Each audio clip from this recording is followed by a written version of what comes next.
চলে এসেছি বন্ধুরা আবহাওয়ার আরও একটি গুরুত্বপূর্ণ আপডেট নিয়ে। তো আমরা যেটা দেখতে পাচ্ছি এই মুহূর্তে আগামীকাল শুক্রবার দক্ষিণবঙ্গের উপকূলবর্তী জায়গাগুলোতে হালকা পাতলা বৃষ্টিপাতের একটা সম্ভাবনা থাকছে। তাছাড়াও দমকা বাতাস গোটা দক্ষিণবঙ্গ জুড়ে কিন্তু বইবে এবং বৃষ্টিপাত আপাতত আমরা আগামীকালকে শুধুমাত্র দক্ষিণবঙ্গের উপকূলবর্তী জেলাগুলো ছাড়া কিন্তু দেখতে পাচ্ছি না। তবে দক্ষিণবঙ্গের সমস্ত জায়গা, তার মধ্যে কিন্তু মালদহ পড়ছে উত্তরবঙ্গের, তো মালদহ সহ গোটা দক্ষিণবঙ্গের বিস্তীর্ণ জায়গায় কিন্তু আগামীকালকে আকাশ মেঘলা থাকবে। তবে উপকূলের জেলাগুলোতে হালকা পাতলা বৃষ্টির সম্ভাবনা থাকবে, যেটা কিন্তু আপনাদেরকে বারবারই আমি জানাচ্ছি। তো বৃষ্টিপাত আমরা যেটা দক্ষিণবঙ্গের সব থেকে বেশি দেখতে পাচ্ছি সেটা হচ্ছে কিন্তু আগামী শনিবার নাগাদ।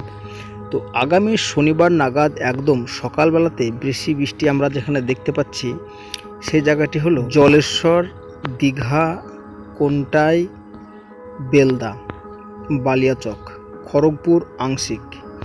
তাছাড়াও বৃষ্টিপাত আমরা দেখতে পাচ্ছি গোয়ালতোড়, ঝাড়গ্রাম, তমুলুক, কোলাঘাট, উলুবেড়িয়া, হলদিয়া, নামখানা, ফ্রেজারগঞ্জ, হলদিবাড়ি, গোসাবা, বারুইপুর, কলকাতা। তাছাড়াও আমরা ছিটে ফোটা বৃষ্টি দেখতে পাচ্ছি চন্দননগর, হাবড়া, বাঙ্গং, চাকদা, তারপরে আমরা চলে আসি কুতুলপুর, বিষ্ণুপুর, খাতড়া। তো এই সমস্ত জায়গাগুলোতে কিন্তু আমরা সকালবেলাতে বৃষ্টিপাত লক্ষ্য করতে পারছি এবং পরবর্তী সময় যেটা আমরা দেখতে পাচ্ছি কোলাঘাটে একটু ভারী ধরনের বৃষ্টিপাত, খড়গপুরে একটু ভারী বৃষ্টিপাত, হলদিয়াতে একটু ভারী বৃষ্টিপাত, কলকাতা একটু ভারী বৃষ্টিপাত, চন্দননগর আংশিক এবং আরামবাগ আংশিক কিন্তু আমরা ভারী বৃষ্টিপাত দেখতে পাচ্ছি। তাছাড়া কিন্তু দক্ষিণবঙ্গের সমস্ত জেলা কিন্তু আকাশ মেঘলা থাকবে আর ছিটে ফোটা বৃষ্টি থাকছে দুপুরের দিকে বর্ধমান, কাটোয়া, মুর্শিদাবাদ, নদিয়া, চন্দননগর। তবে উত্তরবঙ্গে কিন্তু আকাশ অংশত মেঘলা থাকবে আর দুই এক পশলা বৃষ্টি হালকা পাতলা থাকবে। শনিবার বিকেল ও সন্ধ্যার পর থেকে কিন্তু এই বৃষ্টিটা খুলনা, বরিশাল, কলাপাড়া, খেপুপাড়া, কুমিল্লা হয়ে কিন্তু বেরিয়ে যাচ্ছে এবং রবিবার কিন্তু দক্ষিণবঙ্গের আমাদের আকাশ মোটামুটি মেঘলা থাকলেও বৃষ্টিপাত কিন্তু হবে না।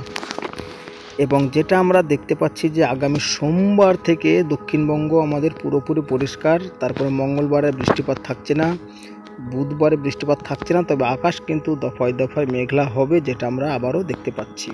তবে তাপমাত্রা কিন্তু 2 থেকে 1 ডিগ্রি দিনের ও রাত্রের তাপমাত্রা একটু বাড়তে চলেছে এই মুহূর্তে, বা বেড়েওছে যেটা আমরা দেখতে পাচ্ছি।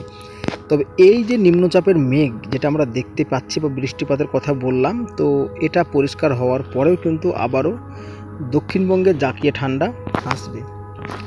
তো বন্ধুরা, আপডেটটি এতটুকুনি। কেমন লেগেছে অবশ্যই জানাবেন আর ভালো লাগলে চ্যানেলটিকে সাবস্ক্রাইব করে পাশে থাকবেন।